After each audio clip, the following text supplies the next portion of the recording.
Ace Podcast. You are listening to the Crazy Town Podcast, Season 2, Episode 6, with Jonas and TNT Dynamite. What's going on, Jonas? Not much. Did you know that you can make teeth out of urine? Okay, well, see, that was just way too much too fast. I just threw it right out there at you. Yeah. Teeth out of urine? Yeah. You saying that there's enough calcium in my piss? No, in 2013, Chinese scientists grew teeth out of stem cells that were extracted from urine. Okay. Talk about having yellow teeth, but oh, Jesus Christ. I swear, he doesn't run these past me prior to the show. No, dude, that's fucked up. I wonder.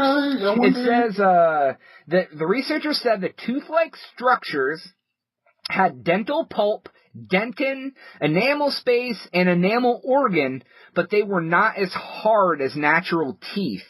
This wouldn't make them a viable way to grow teeth right now, but future research may lead to that one day. Isn't that crazy? I wonder if in the future dentists will be like, just piss on a toothbrush and have at it. You go into the dentist, he just pees on you. What we're talking about in your mouth, dude. Definitely. He just walks up, he's like, oh, I thought that would work better than it did, sorry. That's crazy. So anyways, now that we've talked about piss teeth, enjoy the show. Bunyan, take 3!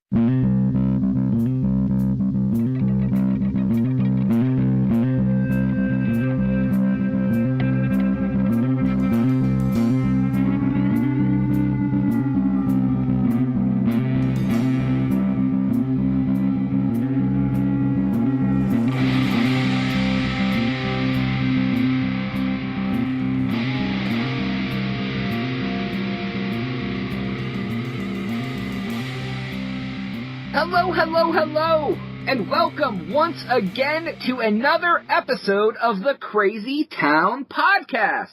I'm your host, Jonas. I'm here once again with my co-host, TNT Dynamite. Say hello to everybody. What's going on, everybody out there? It's TNT Dynamite, the explosive one. I'm going to get this. TNT, DINOMIGHT. The more you do that, the harder it seems to get for you. Which is the opposite. Nailing it. It's like the opposite of like when you weren't the official co-host, it was like clockwork. Now that you're official co-host, it's just like fuck my tongue, fuck whatever. I'm phoning it in for the rest of the season too, I'm telling you. All right. Well, you heard it first. TNT will be on his top game for season 3. Just wait for all the episodes to play out.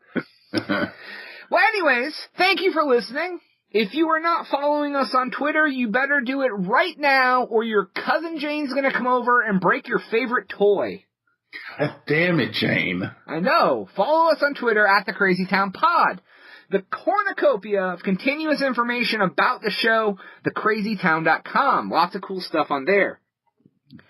Also, if you want to hear someone read you a book for free, you may want to go to audibletrial.com/crazytown podcast. Lots of great choices there, man. Yeah, if you want, and it's free. You just got to sign up, and they're like, oh, hey, here's a free month just for doing nothing.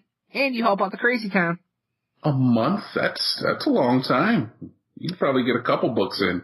Yeah, I bet. You probably could. A few. If you got a long drive to work, or if you're at the gym a lot, hey. Yeah. Once you've listened to the Crazy Town podcast, then you can listen to audiobooks. So TNT, I want to talk about fan mail. Oh. Yeah. Don't forget, send it in to crazytownpodcast@gmail.com. Yeah. We also have our rant and rave line. People are just too drunk when they call in. I can't understand what they're saying. Too drunk. Is there such thing as too drunk? Exactly. So, once again, the phone number, 512-TAX-1-NIP. Love taxes, hate nipples. Oh, wait, that's backwards. Love nipples, hate taxes. 512. It's whatever your preference is. Yeah, man. if you don't like nipples but you love taxes, call it anyway. Yeah, I don't kick shame. If you get off on taxes, go right ahead. Right. So anyways, Alan from Arlington wrote us an email. He wrote, "Hey Jonas and TNT, I love the new season and the changes you've made to the show, especially the interviews. Are you guys going to have shirts or anything I can buy? I would love to sport a Crazy Town t-shirt on my college campus. Let me know. Keep it crazy, guys." Alan?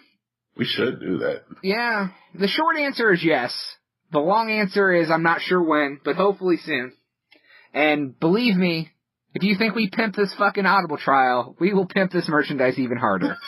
So don't you worry. You will be told about it when it happens. I don't think the podcast checks are big enough right now for us to come out with our Kanye West fashion line. Yeah, the spring line is a little behind right now. You know, the fashionistas, we didn't have enough models show up for the show, so we couldn't do the spring layout. You know, honestly, Jonas, if I didn't know you any better, I totally believe everything you're talking about. I'm very much a fashion connoisseur. Yeah, I am. Yeah, I can tell. Yeah. So, TNT, I wanted to touch base with you. It's been, let's see, we've had one episode since you lost your Are You Urban title. How are you feeling about that? I'm just gonna drudge up some old wounds there, huh? Yeah, I mean... Oh, it's fine. I mean, Melody came in as a novice and just smashed you. Oh, man, wow, okay. Just gonna turn the knife counterclockwise, why don't you? It's all right. You know, I've been in the gym, a little bit, hitting the old Urban Dictionary mental speed bag. Are you, just trying to keep my skills sharp. Are you ready? You ready to finally take her down whenever we can get her back on the show? Dude, yeah. I'm always ready for action. A warrior is always primed for action. True warrior. Are you? Well, it's very good that you did that because I didn't tell you. Melody is calling in today to rematch. Get the fuck out of here. Jonas, Jonas, I don't appreciate you fucking with me. Hey, you say you're ready anytime, any place. Well, the time is right after this segment is over. Really? Yeah. Yeah. All right, you heard it here first, Crazy Town supporters.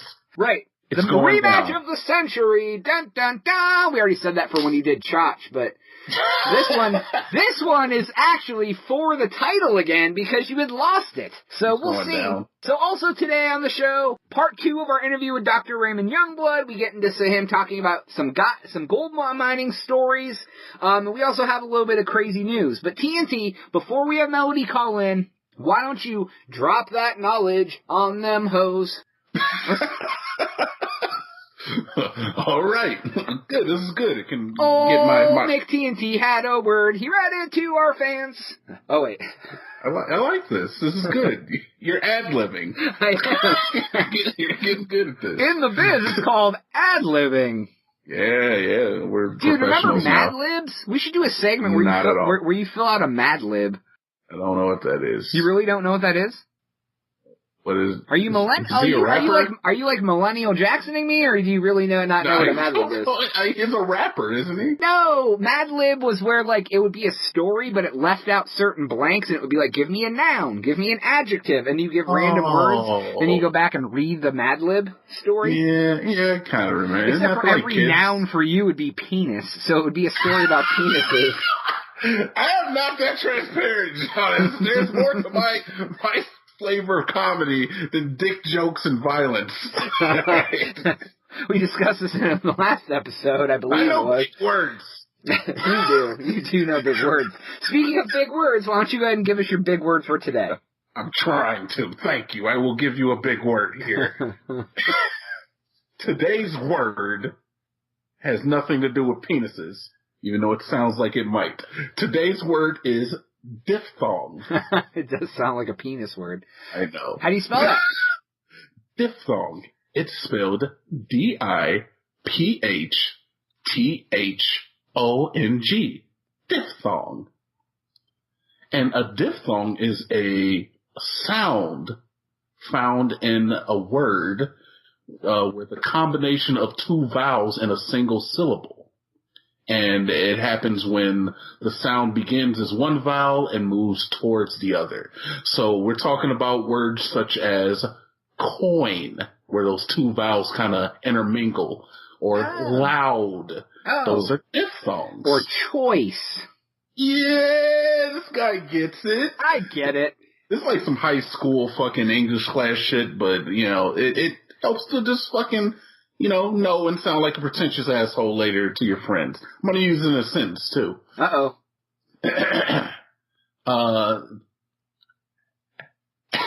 After sex, I soiled one thong, so I switched to a diphthong.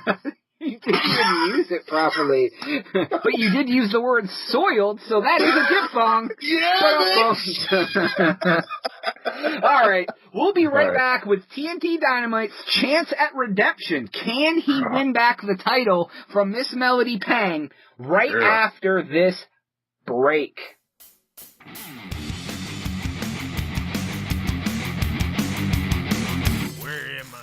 Hello, this is Kaiser Hoslik from Hollywood Science, and you are listening to the Crazy Town Podcast on the Ace Podcast Network.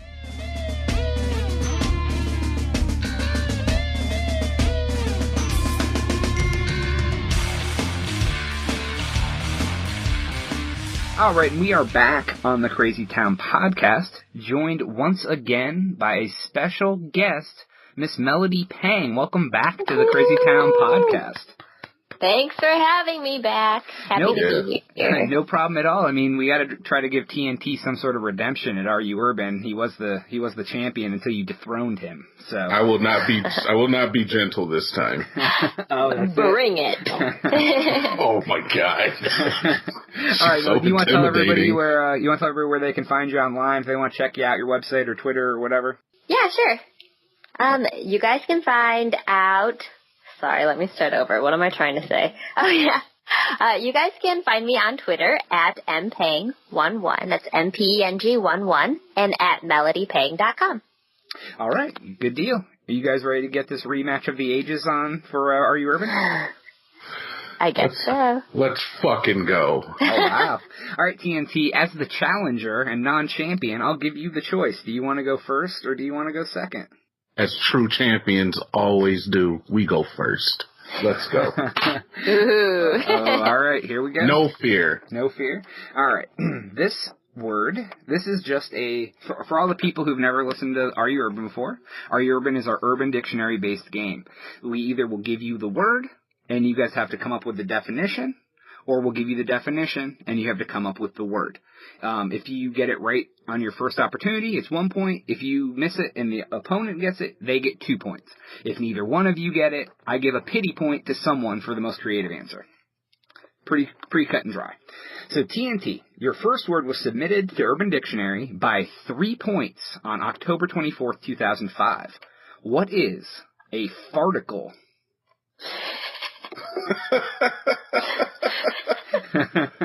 I would think that a farticle is a single particulate that is expelled from the anus during flatulence. I'll give it to you. He wrote the particles of air contaminated after someone let out gas. So that was pretty close. We'll give you that. All right. 1-0 TNT. That was a layup. I like layups. All right, Melody. This was submitted to Urban Dictionary by Jolo Balolo, JOLOBALOLO, on November 20th, 2013. What is quatty? QUOTTY, pronounced quatty. QUOTTY?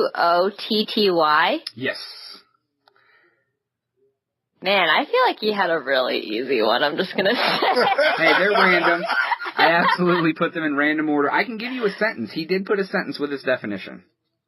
Quatty. Okay, yeah, that would be great. Okay. Hey, man, don't you think Fight Club was such a great movie? Yeah, I do. That was such a quatty movie, I'd love to watch it again. Brad Pitt was really quatty in that movie. Okay, so... Look, I can't help you. Jolo Balolo isn't a grammar expert, obviously. Obviously. So as it pertains to how would I describe Fight Club? It was... Okay, I think it means badass / trippy. That is correct. It means really awesome, great, good, badass. Slang for quality. This girl's a ringer. Awesome. Lucky guess. I know, right? She just pulls them out from everywhere, man. All right. It makes sense. There's no context there. Anyway. All right, next. What's next? All right, TNT. This one is a definition. Yeah. It was submitted by Kit_Chin on August 22nd, 2003. The hair on the back of your neck that is nappy or untamable.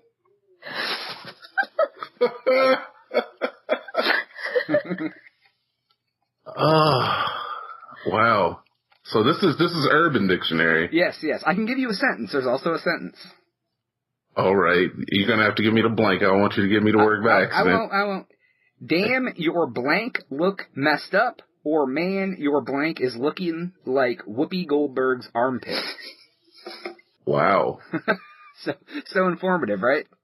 Well, look, there was a term that Martin Lawrence coined for this. I'm going to assume that maybe this is the one that they're going for. I'm going to have to go for a buckshot for 500, Alex. Buckshot is not correct. All right, man. That's you have the buzzer ready? No, dude. It's coming. It's coming. It's going to be a late buzzer, but it'll be here. All right, Melody, do you have an idea for a steal? Remember, there's still the pity point out there. Oh my God, no idea, but I'll give it a shot. Can I get the definition one more time? Yes. It says, the hair on the back of your neck that is nappy and untamable. I'm gonna go with neckweeds. There it is. Neckweeds is not correct. The actual answer is kitchen. So the name actually gave it away. Jonas? The guy's name was Kitchen, and it was his kitchen. But I'm giving the pity point goes to Melody for neckweeds. Yeah, she gets it. All right. Actually, yeah. So, all right. This one goes to Melody first. It's a definition. And then you have to guess the word. It was put on Urban Dictionary April 12th, 2005 by John Stewart. I doubt it's the real one. Yeah, maybe. You don't know. The definition: tall, skinny kid with long, dangly arms, long stride. Well, is this a noun or an adjective? It's an adjective. The canonical term for this. It's an adjective. Gangly. That is not what John Stewart put down. That is. Oh, can I come in with the steal? You can, TNT. Is it lanky? It is lanky. Dang! For the steal. What? No! Alright, so the score, after 4 words... are so tight right now. We have 6 words left. Score is 3 TNT, 2 Melody. So, alright, TNT. I didn't do it. This was submitted by Cornholio on October... on October 31st, 2003. What is an ankle biter? What? An ankle biter refers to children. That's correct. That is correct. What? Yeah. It said a little kid, a rugrat. No. Really? Little ankle biter? Do they bite their ankles? Oh, it's just that they're short and they're low to the ground. They just climb all over you. Oh, wow, yeah. I had never heard that till I saw this on Really? Yeah, I don't think so. I guess I'm more familiar with the pejoratives used for children. All right. I guess so. All right, Melody. This one I think you can totally get. It was submitted by the internet on September 12th, 2003. What is NSFW? Not safe for work. Correct. Fuck. Man, some of them are softball, some of them are impossible, man. You know? Yeah, that was a layup. Kitchen was ridiculous. Very true. Very true. But you know, there's somebody out there who was maybe listening to this podcast going to go, I totally knew kitchen. I mean, come on. Okay. TNT. We're down to 4 words. This one is a definition. Okay. It was submitted by Bob the Cock. God damn it, Bob the Cock. On March 18th, 2003. To fiend excessively, to crave heavily. To fiend, okay, can you give me a sentence? I'm blank for a line. I'm gonna go, see, look, this is like one of those, look, a moment to digress here. I could go with the funny answer and possibly get the pity point, or I could go with what I actually think it is and possibly fuck up my chance. I'm going to go with Jones. It's the strategy of Are You Urban, my friend. I'm going to go with Joneson. And that is actually the correct answer. Fucking right now. Yes. All right. Man, you guys are getting some right on this one. All right. We got 3 words left. Melody, this is your last definition. It was submitted by Foof on March 27th, 2003. Yes, of course. A small, unintended defecation that occurs when one relaxes the anal sphincter to fart. A shark! That is correct. Really? I've always wanted to know the definition for that. You've never heard shark before? Yeah, I mean, I have, but I've never heard, like, an actual definition spoken aloud for it. It's kind of known. Well, Foof fucking came through in the clutch, man. Yeah. I think I went to school with that guy. Yeah, probably. All right, 2 words left. TNT are up by 1 point, so it's still anybody's game right now. Yeah, take it. This is your last word to start with. What is... This was submitted by Pro99, August 22nd, 2013. All right. What is Richard Donor? Richard Donor. Could I have the country of origin? United States. All right. Can I have it used in a sentence? Yes. Do the best you can without giving it away. I don't want the people to think that you're feeding me anything. This is 100% going in here blind, people. You are absolutely. I'm trying to figure out a way I can put this. Richard Donor. I'm hooking up with Richard Donor tonight. Oh, wow. Richard Donor.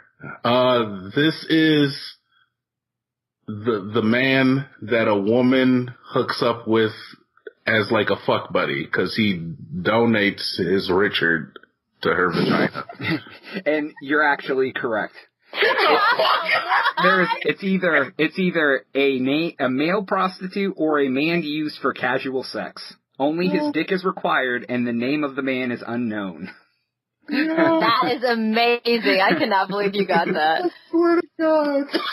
I thought I was being totally off. I was going for the funny point there. I'm not even going to go. Well, I mean, we're going to play the last word anyways, but unfortunately, Melody, you are not able to win because you can only get 1 point on this, and the one he stole from you is going to be the game decider on this one. So, but we'll go with this last one.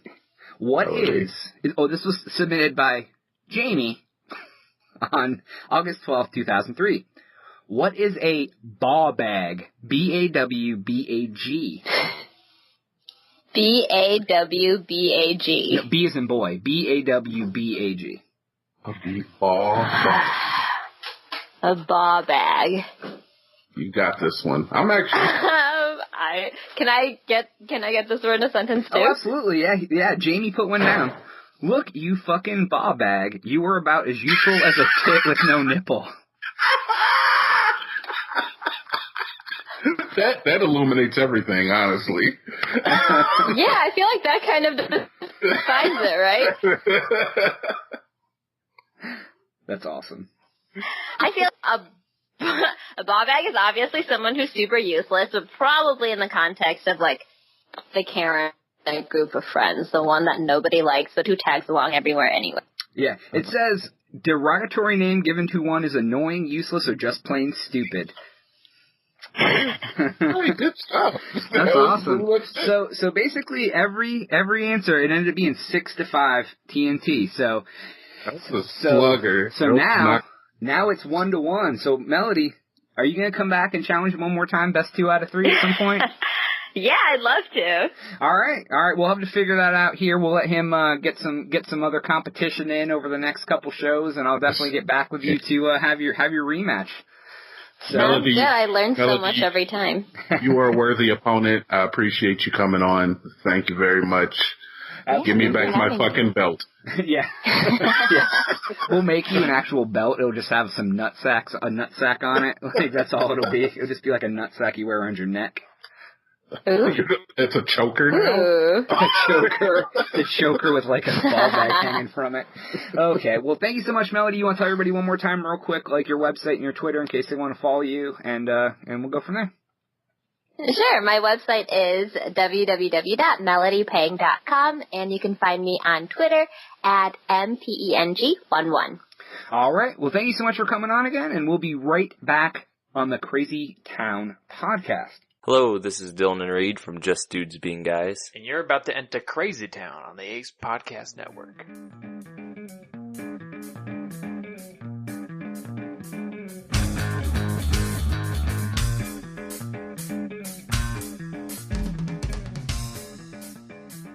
And we have returned to the Crazy Town podcast.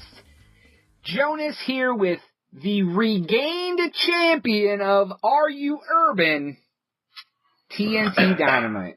We are the champions, my friend. And we'll keep on fighting to the end. You know, Jonas, victory has never tasted so sweet. She is a fucking very talented young lady. Follow that lady on Twitter. Yes, absolutely. We love Melody. Opponent. We love Melody. We're gonna have to have her back again for like the third, it's like the Rumble in the Jungle, like the third fucking. You know what? I think I'll retire as all-time champion. Never again. All right, everyone. That's the last episode of Are You Urban that they'll ever be on the Crazy Town podcast per TNT. I think I'm gonna retire. Yeah. All-time champion of the world. Yeah, well, I want to have her back on later in the season, so we'll get that. That will be like the Thrilla in Manila, so to speak. We'll have to hype that with Don King. We'll have like press conferences and everything else. You guys can get up in each other's faces and like talk shit like at a UFC press conference. We'll get her a step stool. Yeah. So, anyways. Have you ever heard of the Dyatlov Pass incident? No. Let's just say no, because I don't even know what the fuck you said. All right. This was sent in from a fan named Aubrey. Is it Drake? Yes. They wanted me to talk about this because it's kind of a fucked up thing that happened. It's Dyatlov. I think it's Dyatlov.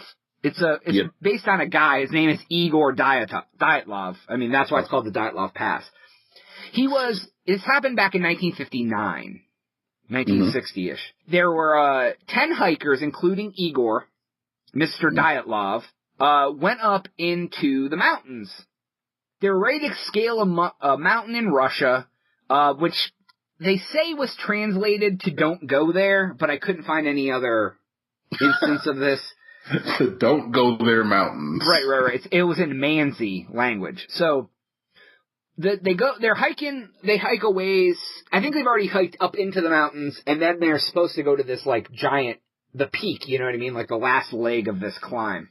Oh, okay. And one of the hikers ends up getting ill the night before they leave and stayed in the local village. So only 9 of them get to go on this hike. And now the timeline of this incident is well documented, and there's little disagreement about the facts that are known about it. The problem is, it's just kind of a crazy thing. Everyone in this party was an experienced mountain climber person. So it wasn't like it was a bunch of novices up there running around like idiots. Yeah. And then the area they had already climbed was more dangerous than the area that they were actually heading. but they never showed up to where they were supposed to go. I believe they were supposed to meet up somewhere else and then climb this peak. So they sent out search parties to find them. Jonas, this sounds like the premise of a horror movie, dude. I'm a little scared. When you hear what happened to these people, it's kind of like a horror movie. Oh, goddamn it. No, I don't want to be scared. Are you scared already? A little bit, man. Okay, so they found the campsite about a month after they started searching. Okay. And the hikers' diaries on their trip. Oh, God, this fucking diaries? Yeah, there's that. So all of their diaries' last entry was February 2nd. So this happened on or around February 2nd, because that's when none of their diaries continued after that day. Okay. Which would have been about a week after they left the man sick in the village. All right. So they found the first 5 bodies. Oh, God, there's bodies. Including Igor, about a mile downhill of the campsite. Okay. They looked for about 4 months they looked 4 months before they found the other 4 bodies decomposing in a nearby ravine. Oh, God. They aren't really sure how they died, but there was some very odd circumstances. No! The tents were cut from the inside. What? So they cut themselves out of the tent. They didn't cut in. I don't know how they figured this out, but they cut from the inside, okay? Yeah. And much of their gear was still left in the tent. Oh my God. It's the chupacabra. Yeah, right? There was footprints in the snow showing that they fled in a hurry, but there were no other footprints other than the people, just humans that accounted for, you know what I mean? And so they found 3 of the 5 that they found first suggested they were trying to get back to the tents in their positioning. Found the other 2 they found with their hands burned next to the remains of a small fire that they had built out in the wilderness. They believe those 5 all died from hypothermia, but they were half naked, and some of them were barefoot. Some of them didn't have much clothes on at all. What the fuck? Right. So they fled from the tents from the inside. They got away for about a mile. What did it say? I think it was about half a mile or a mile away from where the camp was. They were half dressed in Arctic conditions. 2 of them had built a fire and burnt their hands because they were putting it so close to the fire. Wow. The other group that was in the ravine, they were more dressed, but some of them were wearing clothes of the people that were the other 5 people. And the clothes were tattered and ripped, almost as if they were ripped off their bodies. La Chupacabra. The people in the ravine had traumatic physical injuries.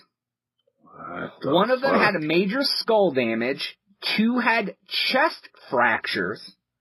It said the force required to do these injuries would have been extremely high, like a car crash. What? One lady, her tongue was cut out and her eyes were missing.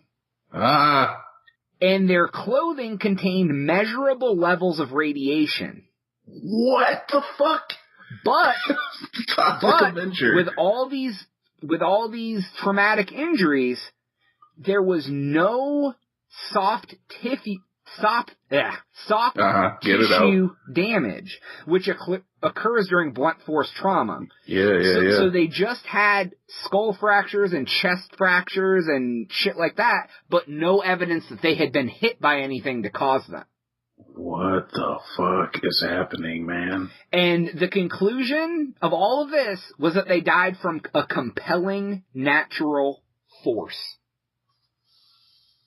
That's it. They never have explained what happened to these people. That may not be La Chupacabra after all, but you never know. But Yeah, so, like... Bigfoot, maybe? Like they had some explanations. They had some things about that the campers thought that they heard an avalanche, so they scurried out of their tent really fast. That's why they cut out of the tent. That's why they didn't have on their gear. Oh. And then they ran away from the camp, and they got lost in the dark, which is why some of them were coming back towards the camp. Oh, yeah, that's okay. That makes a lot more sense. That's not where my mind went. There was no signs of an avalanche happening. Yeah. So because that's kind of consistent with, they thought maybe the other 4 were taken away in an avalanche to the ravine, and that, like, the heaviness of the snow is what caused the fractures. Wow. But then they still go, why was this lady's tongue and eyes cut out of her head? They never found the tongue. They never found the eyes. Dude, that's crazy. And there was no tracks anywhere other than humans. So there was boot prints and footprints because some of them didn't have shoes on. So they didn't find any animal prints. They didn't find it. They thought maybe some natives of the area, you know what I mean? Like an indigenous tribe. Indigenous people, yeah. Tribe had come along. But there was no sign of any of that in the snow or anything. Yo, I'm gonna have nightmares. Thank you. You're welcome. I did that just for you. Fargo shit, dude. Yeah, it was pretty crazy. It was pretty nuts. Like, it's pretty heavy. I know that's not very... that's not like, it's like over lunch topics. I don't even believe in, like, supernatural shit or anything like that, but fucking that's nuts. Yeah, they're saying that they think, like, they're like, some people have said, what I read was that, Russia, like, was setting off, like, bombs, but having them detonate in the air. So they didn't hit the ground to make an explosion, but that's where, like, the radiation may have came from and, like, caused the traumatic injury or whatever. But I mean, it's so weird because some of them died like they, like, got out in the snow, and other ones had, like, blunt force trauma, nothing consistent with blunt force trauma. Dude, that's fucking nuts. Holy shit. All right, so to lighten the mood a little bit, I got a little small story to cleanse the palate. Also about hikers. Dude, I'm scared. Are you? Outside is so dangerous. That's why I never leave the house. Well, hey, good thing to record a podcast. You need to be inside, so I like it. Jesus. Okay. So 4 climbers climbed to the highest peak of England's Scafell Pike. At the top, they celebrate. And what other way to celebrate a giant mountain climbing victory? They smoke weed. Oh, yeah, that's another way that works. They decide to get stoned. So, what happens is, they got so high, they were all incapable of walking back down the mountain. They had to dispatch air support and ambulance to the 3,200-foot pike out of here, dude. Come on. To rescue the climbers. The only reason this is known about, the Cumbria police tweeted about them. It said, persons phoning Cumbria police because they are stuck on a mountain after taking cannabis now have to deploy mountain rescue, air support, and ambulance to rescue them. Words fail us. That was their tweet. I mean, they put them on blast hard, dude. Hell yeah. They deserved it. 2 questions from this. First one, I think they should have to pay for all of that rescue. I'm sure in some way they had to. Well, if you get an ambulance ride, I mean, you have to pay for an ambulance ride, so I wonder if they charge you for, like, fuel for, like, the helicopter, the mountain rescue, air support, or whatever. It's ridiculous, Isn't that ridiculous? Well, here's the second part of this question. Why didn't they just wait till they weren't so high? It's just weed. I'll never get over this whole narrative where fucking people with drugs on them or doing drugs call the cops Like, that's the one thing you don't do when you're on drugs or you have drugs. Right. Well, especially if you're just messing around with something like weed. Like, I understand, like, some people are tripping balls and they, like, think something crazy's going on when it's not. They're hallucinating, or they're like, or they think they're doing, they did a bunch of, like, coke and they think they're having a heart attack or whatever. But you're just stoned, man. Like, chill for, like, 2 hours and you'll be able to do whatever the fuck you need to do. I already know the scenario that happened was there was one girl, it was her first time, and she started flipping out. She was like, no, Derek, just call the cops, Derek. I used a racially ambiguous name there, by the way. But we all know, Derek, fucking just call the cops, Derek. Call Mountain Rescue, I'm so stoned, bro. Yeah, no, I'm not feeling right, Derek. Just call the cop. That's what happened. Yeah, probably. I guess. I will just say that. What was the girl's name? Brittany? No, dude, racially ambiguous. Their name was Bridget. Chris.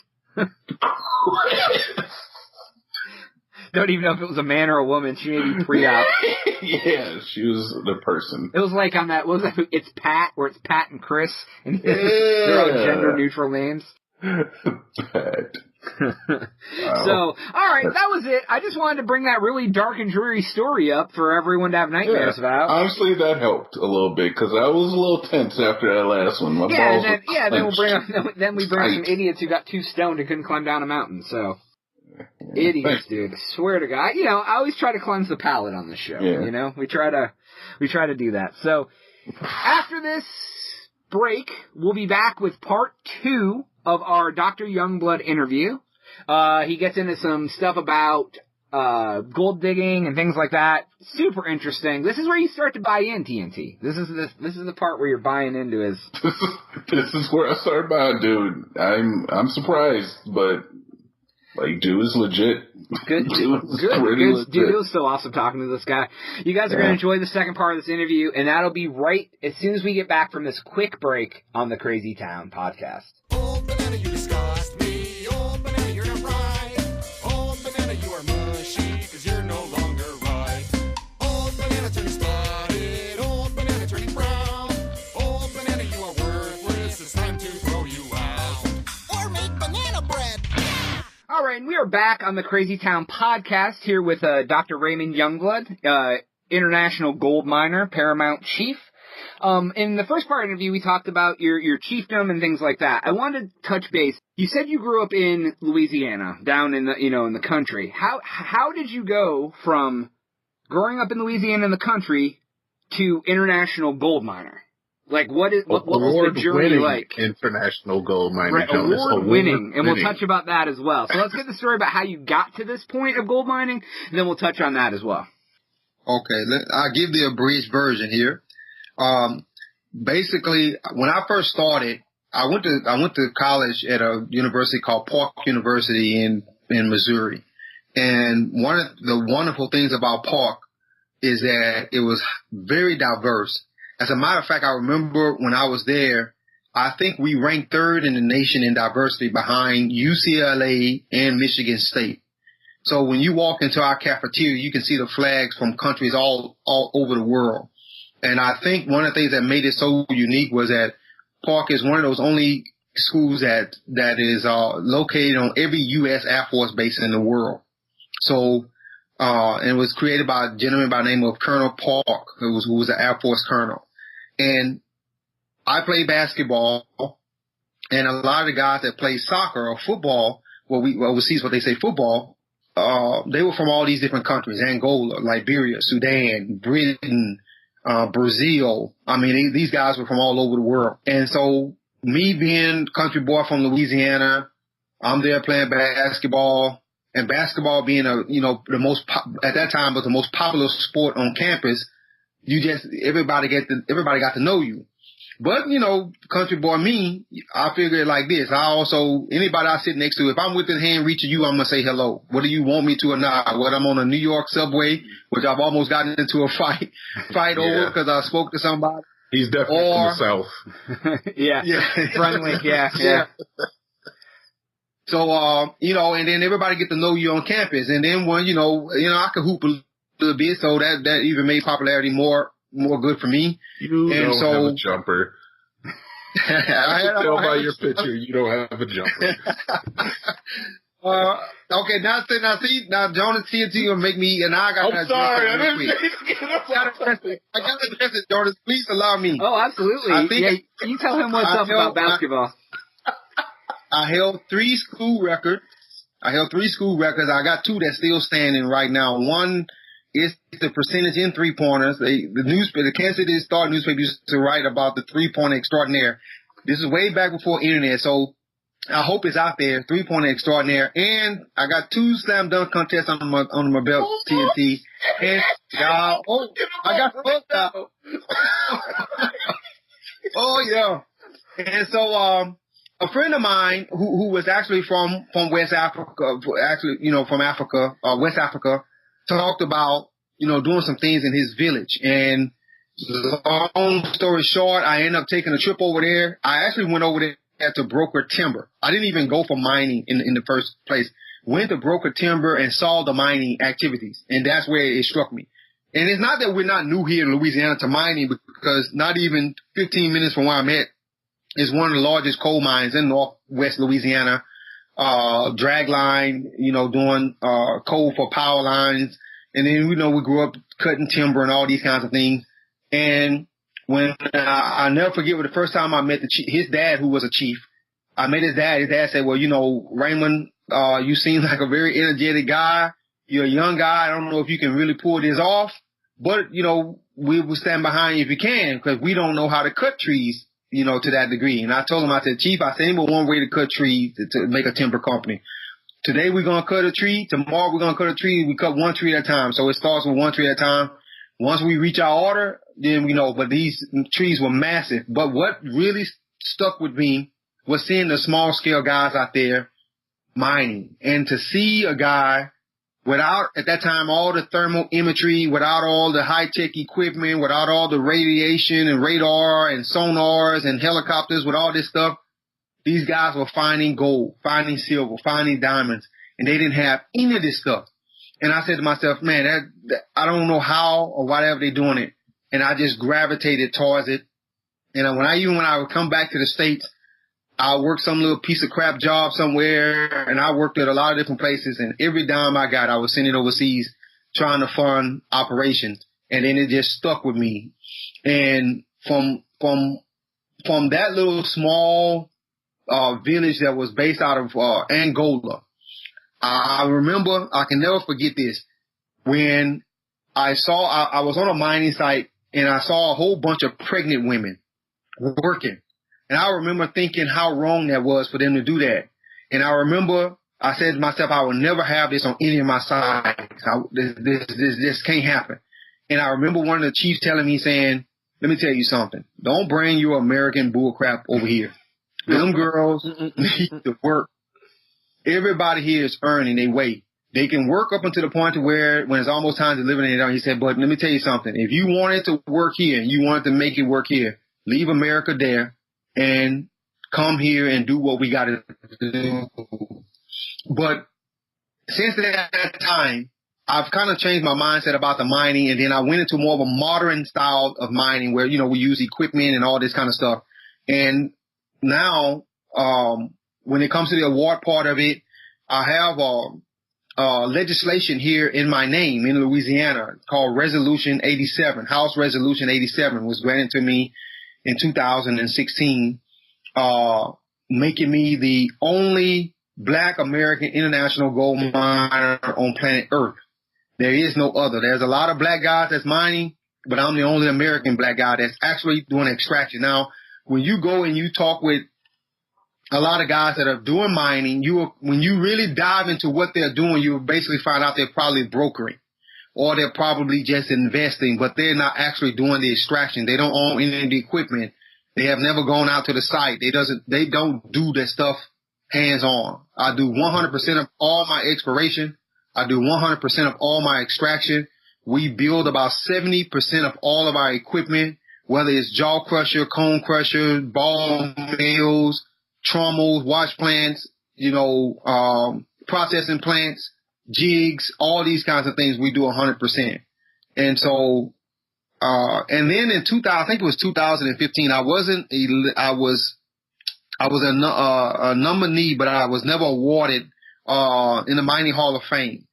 There's a Mining Hall of Fame based here in the U.S. I didn't even know there was a Mining Hall of Fame. Yeah, I don't think anybody did. Yeah, except for miners, probably. Yeah, probably the guys who are in it. So, and most of the guys that are in that Hall of Fame are actually not even extractors. They're actually like chemists who came up with this technique to separate mercury from zinc, or they came up with some process to, further turn aluminum into a stronger metal. They mainly did stuff like that. That's most of who's in that. And there's a lot of chemists and physicists in that Hall of Fame, not a lot of extractors. Okay, now go ahead. Yeah, and then I received multiple awards overseas. Multiple awards. I won't even get into the name of all those off. Okay. Now, you said when you went over there originally, it was for timber. Did you have a timber background before you went to school, or did you grow up doing timber, or where does the timber come into it? The timber came into play. My friend that played soccer, his name was John. I never. We was at a party one night, and as most of the kids can do, everybody bring out their photo book. And back then, it was Polaroid and 35 millimeter process film, so everybody had these Polaroid books.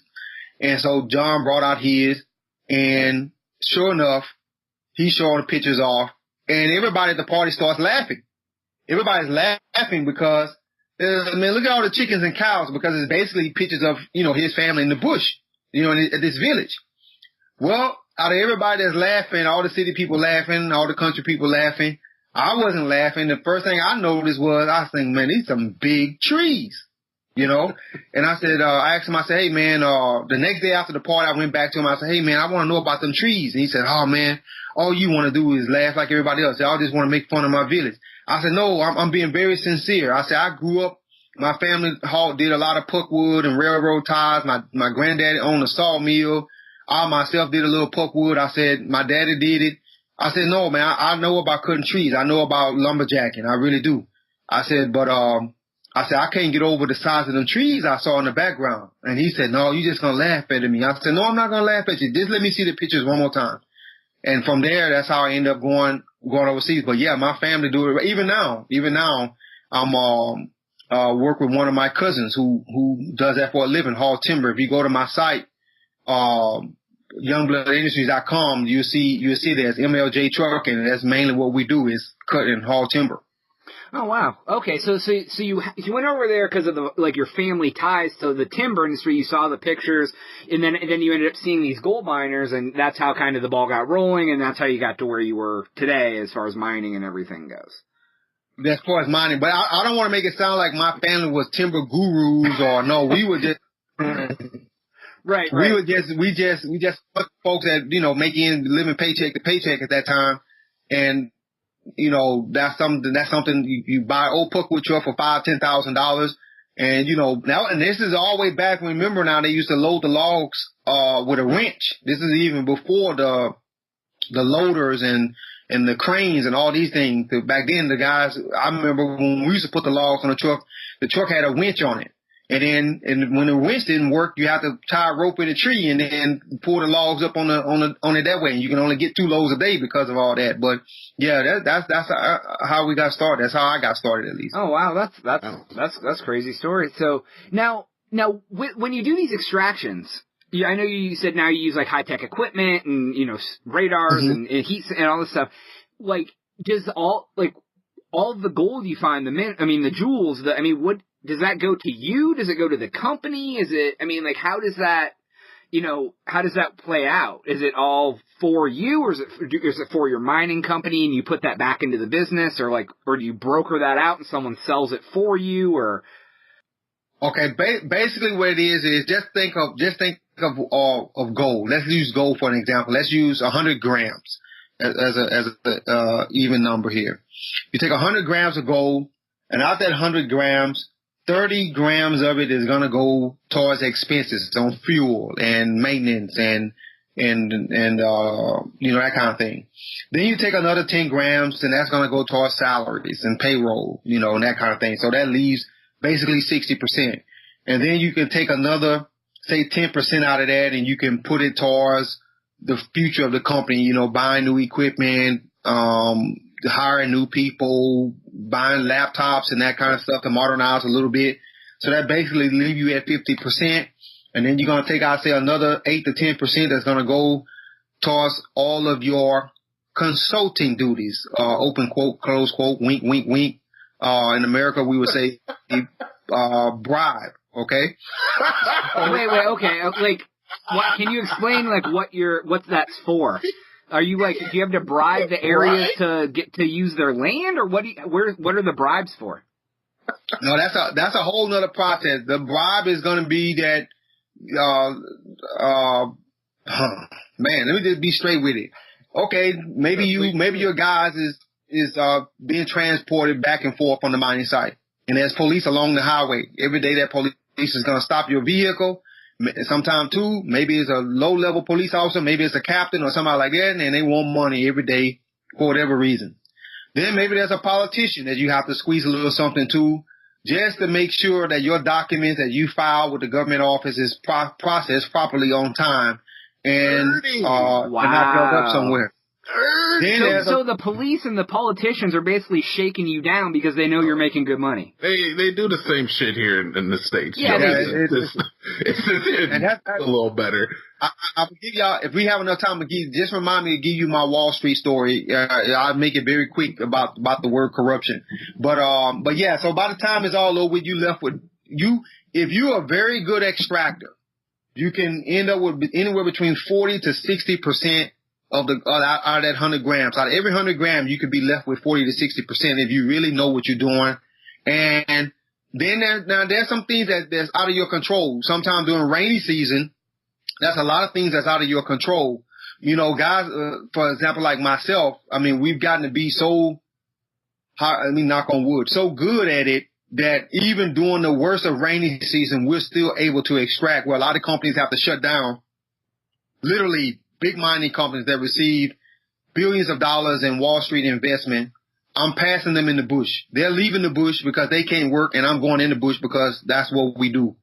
The worse it is, the most harsh it is, you know, that's when people call us. Literally, if there's a war, like for what's going on in Sudan, nobody's going to call a general mining company, even some of your great names. They're not going to call them to go and mine. They're going to call Youngblood because there's rebels there or there's warlords there. And there's a good chance that I probably know them rebels and warlords. Probably have sat down, had dinner with them, have given them iPads and Android tablets and everything else.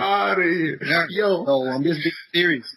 So you're dealing with these, like, you know, these, whether they're like these high-ranking criminal entities that are like, you know, so in between, like, the government shaking you down, then there's, like, these criminal-type entities that are trying to shake you down, or that you need to make sure that they're happy because, so, I mean, what's the best story you have about either, like, a politician, a cop, a warlord, someone that you've had to deal with that, like, you may have thought, oh, God, I don't know how this is going to go.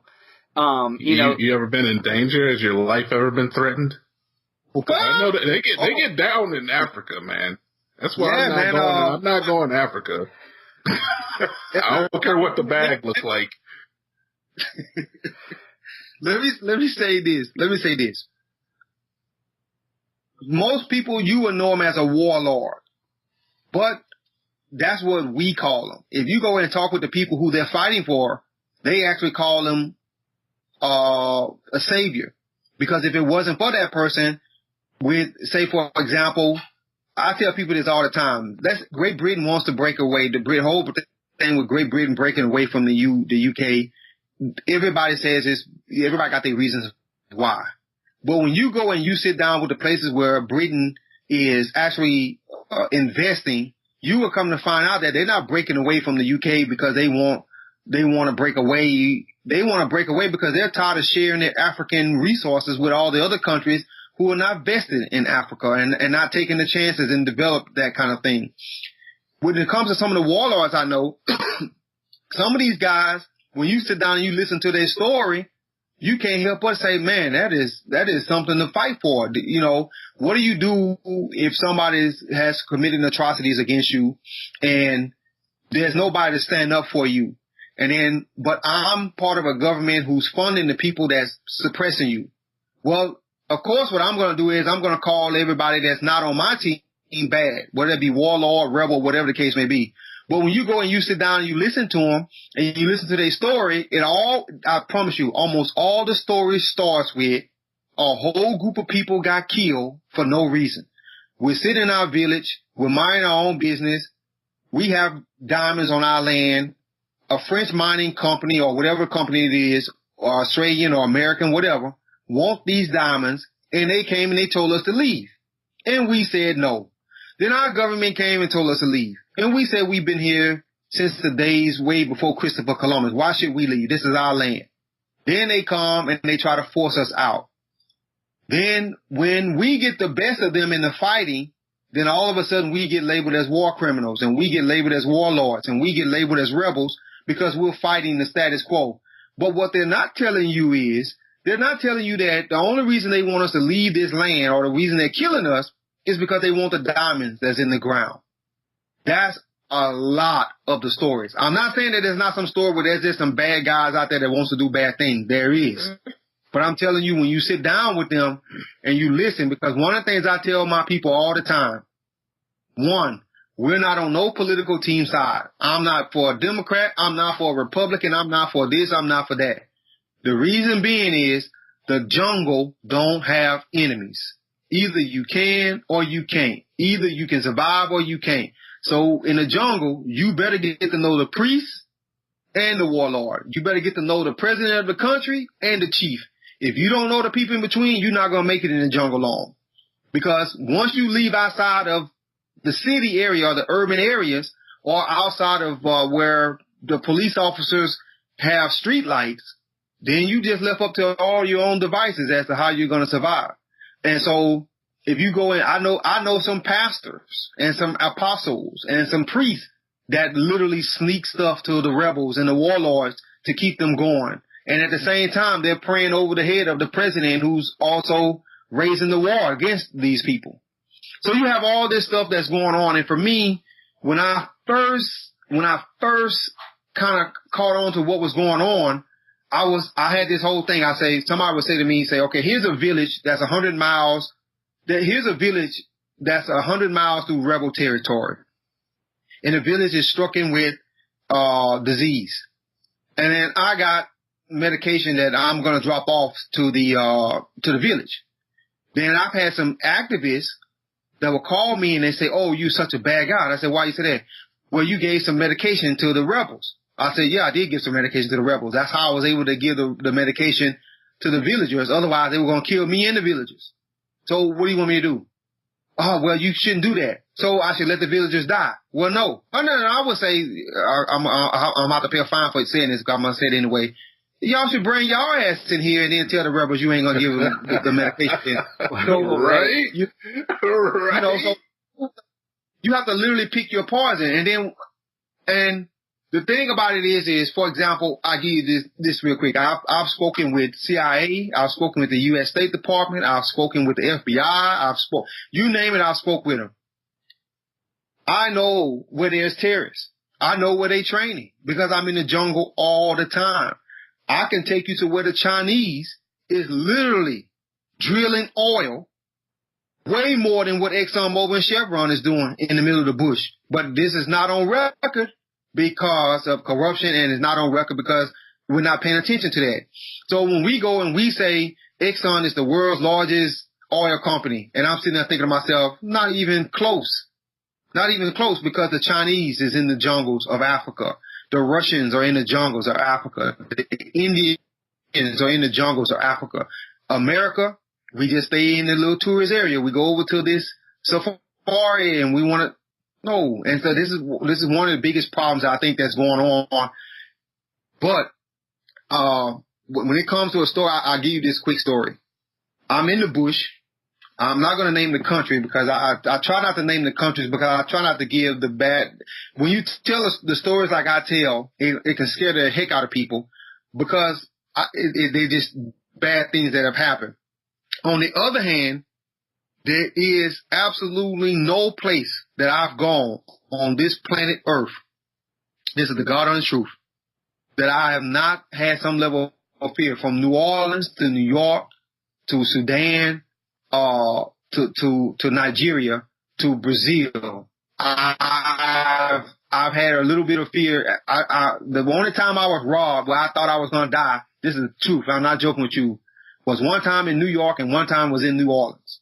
Of all the times I've been held at gunpoint, all the times I've been held against my will, which we would call kidnapping, all this stuff. Even when I was put down in the back of a truck and driven through the desert just to go to a camp with some guys, just to have a conversation, and I had to pretend like I knew Michael Jackson, and I had to pretend like I knew Michael Jordan, and I don't know none of these people. But since I'm an American, Wow. since I'm an American, you have to do this. When I was in Eastern China, some gangsters, and this is the first time I realized that Yao Ming was not as big as Shane Battier when he played for the Houston Rockets. I was sitting there thinking to myself, why are these guys so in love with Shane Battier? Shane Battier is a role for what's the boy name, man? Main guy that played for the Houston Rockets. I can see his name. Tracy McGrady. Tracy McGrady. At that time, it was Tracy McGrady and Yao Ming and Sean Battier. Everybody was in love with Shane Battier. They were like, do you know him? And I had already learned this lesson years before. If I don't know him, I'm going to tell you I know him because they think all Americans know each other. I was like, yeah. Oh, wow. He's an awesome basketball player. He said. And I remember thinking that, but here it is. I'm in the middle of the bush, and it's about 27 of us. And so we're walking through. And this is back before we became a little bit better than what we are now. This is back when we first got started. And then all of a sudden, all I heard was gunshot. I mean, just rap all over the place. Everybody running helter-skelter. Then all of a sudden, I feel something hit my leg. And I actually thought something juked me, like a bamboo or something juked me. And when I hit the ground, I can remember feeling like my leg was on fire. I mean, I'm not talking about like a pastor condemned to hell, hot fire. And so I hit that ground, and then before I felt like I just remember blacking out. And when I came to, I remember I went to touch my face. This is what I can remember real well. I went to touch my face, and I remember thinking, damn, my head is big. Because when I went to touch my face, about 4 or 5 inches out, my eye had swollen out that big. And I thought to myself, my hand is a little bit too far away out for my head to be this big. And it was probably like a Wednesday. By the time I realized where I was, I had been knocked out that long. It was a Saturday. And I had been laying there. Lucky for me, no animal came along and did something to me, or they didn't do anything to me. And still today, I can't tell you where half my people at. Still today. So, that's just, and whether somebody in my own group shot us up, whether we just got ambushed, but one of the things that taught me is I may be the king in this area, but somebody else is the king in that area. And when you cross over lines and you're going through somebody else's territory, whether you want to respect, you better get somebody's approval that you can walk through there. Because apparently what I come to realize is I didn't know that rebel, and I had this whole American mindset that, I got the central government's permission. So since the central government has given me permission, I can go here. Well, apparently another group felt like, no, they didn't give a hoot about what the central government had to think about that. And I didn't get their permission. So, I got my butt whooped and looked at life. But some of my people lost their life. And if we talk about some of the worst stories I got, it will all be around the mining and some of the bad decisions that I've made as a leader, some of the bad decisions that we've made as a team, as a company, and has gotten people killed. And I myself. Man. So that story you just told us, like where you blacked out, woke up, everything like that. So that was like a rebel group that ambushed you as you were traveling, is what you assume happened then? Yeah, that's what I'm thinking that happened. It was some renegade. Maybe it was a part of a big team. Maybe it was a scouting group. Maybe it was just a little breakaway. But, you know, they were sophisticated enough to have machine guns. So that tell you that they was attached somewhere, somehow, to be able to have those, those machine guns. Right, so you had the permission from that government, but these people were rogue, renegade, whatever you want to call them, and felt when they saw you, you didn't get their permission from their leader, warlord, whoever it was, and that's why they took you as, were hostile against you, essentially. That's why I'm thinking it happened. I got my butt whooped, got shot, and was knocked out, so I can't really tell you. But that's what I'm assuming. That's what we pieced together after everything was over. Jonas. Yes. I think this guy's legit, man. Jonas didn't believe. Oh, whatever, dude. Don't even. I'm not gonna lie. I thought, especially the way you were presented to me, I thought that you might have been bullshit, but I've been low key Googling you a little bit here, and you're looking pretty legit. I can't find anything about your slam dunk business. So that's still up in the air. But okay, I want Jonas. Yes, Jonas, allow me to tell TNT this quick. So I promise you, I wrap it up in 30 seconds. Oh no, that's fine. Yeah, take your time, man. We're not in any hurry. Okay, T, I'm in this slam dunk contest, right? I'm gonna give you the dunk I did, and I bet this with my staff. I bet this with my staff that they had a hard time. It only took they posted it on the Facebook page, I think. They wanted when I saw it, I got angry at first because I was like, why are they putting this out there? This is an incomplete. This is stuff that we talk about amongst each other. But apparently with the staff, it's a big thing because they just have a hard time believing I had some ups. So I said, I saw the thing on Facebook where it said something like, can somebody verify if Dr. Youngblood ever did this dunk in college? Let me tell you what the dunk is. Let me tell you what I did. What I did was, the first dunk that I did, I was the shortest guy in the dunk contest at 6'1". Yeah. The first dunk I did was, I bounced the ball off the floor, hit the backboard. This is really simple. And I went up, I caught it. Now, what people used to like about me was all the little fazazzy stuff I can do when I was in the air. Twist my body a little bit, turn, twerk a little bit. And then when I was slammed, I only weighed at that time like 185 pounds, 190 pounds. And it sounded like the rim sounded like I was 300 pounds when I was slammed because I knew how to snap the rim to where it would make this like thunder sound. And how I learned how to do that was when we first started learning how to dunk, we didn't have breakaway rims, So you had these breaks that you crack your finger open if you didn't know how to do it. So when I first learned how to dunk on a breakaway rim, I can make the rim snap away with like pow, like it would make this big thunder sound like I slammed the ball so hard. Well, the second dunk I did was I did that same dunk, except this time I turned backwards in the air and I did almost not like a 360, like a 290 or something. And everybody went crazy. So a partner of mine, one of my teammates, he said, everybody like it when you turn, man. I said, you know what I'm gonna do? I said, remember that dunk I tried to do? I missed it. He said, you don't try that, man. Do this. I said, no, I'm gonna do this. I went up. This is the dunk I did. You haven't seen this dunk done by nobody. I tapped it off the backboard, turned completely in the air, threw it down backwards. Mm-hmm. When I tell you everybody erupted, the whole place erupted. Everybody's like, what the hell did I just see? Yo, I'm gonna need to see this dunk. Post it to your Twitter, man. I guarantee you, I will like and retweet this dunk. I want to see it for myself. Me too. So I got. Go to my Facebook page. You'll see. I got some teammates who's been verifying it. They're like, yeah, he really did that. I got one who told me, he said, man, I hate to tell people you had more ups than me, but I got to tell the people, yeah, you did that dunk.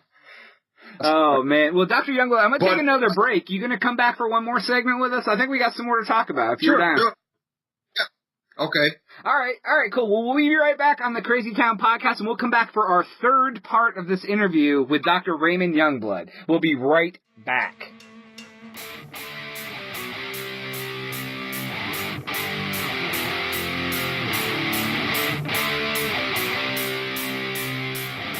All right, everybody, that is all the time that we have for today on this episode of the Crazy Town Podcast.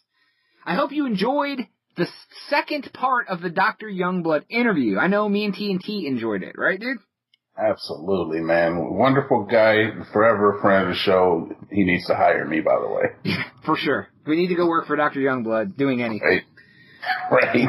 Okay, so we actually have a whole nother hour of interview with Dr. Youngblood, and I'm not exactly sure how we're going to release it yet. It may just be a bonus episode. It may be, we may throw it, I'm not sure. But the next episode after this is going to be our Christmas episode on Christmas Day. Aw. Yeah, it's gonna be almost as good as the Unlucky People Super Show Extravaganza. What am I talking about? This is season 2. It's going to be way better than this. Yeah. It's going to be the Christmas Chaos edition of the Crazy Town Podcast. If you don't Talk listen, your shit, Jonas. I swear to God, if you don't listen to it before you open your presents, so help me, we're not turning this damn car around. We're not getting presents. That's right, Jonas. You fucking tell him. Right. Absolutely. But TNT, do you want to tell them anywhere they can find your things that don't exist? Absolutely. You mother. All right. Yeah. TNT Dynamite. I'm on YouTube.com/TNT Dynamite at TNT YouTube. Also, I'm on Twitter. Just look up the TNT Dynamite. You know how to spell it, ladies and gentlemen. I think I'm up to 13 fucking subscribers, which makes me almost Pat Smear. Thank you very much. Fucking Smear from the Foo Fighters? Yes. Wow. Dude, I think you should just always say you have 13 followers, even if you have more. I'm up to 13 followers now. It's an unlucky number, though. Yeah, well, it's actually one of our most listened to episodes, so it's not that unlucky. Ah, true story. All right, the cornucopia of continuous information. Where in the world is thecrazytown.com? You like that? I like that. I did. Honestly, I didn't know you were going to clean it up there at the end, but you fucking nailed it. Yeah, thecrazytown.com is the website. It's our blog. It has a bunch of random stuff. On Twitter, @thecrazytownpod. Don't forget to do that. Don't confuse us with Brad Pitt. We're almost the same thing, but we're not. So follow us. Review us on iTunes. Give us a 5-star review. Help us out. SoundCloud.com/thecrazytownpodcast. And that is it. We will be back next time. I know she needs some slaves like ring, ring, ring, ring, ring, ring. It's like the Die Hard. We'll be like playing Die Hard music in the background. My favorite Christmas movie ever, Die Hard. I'm a Jingle Cats guy myself. Are you? Ooh, nice.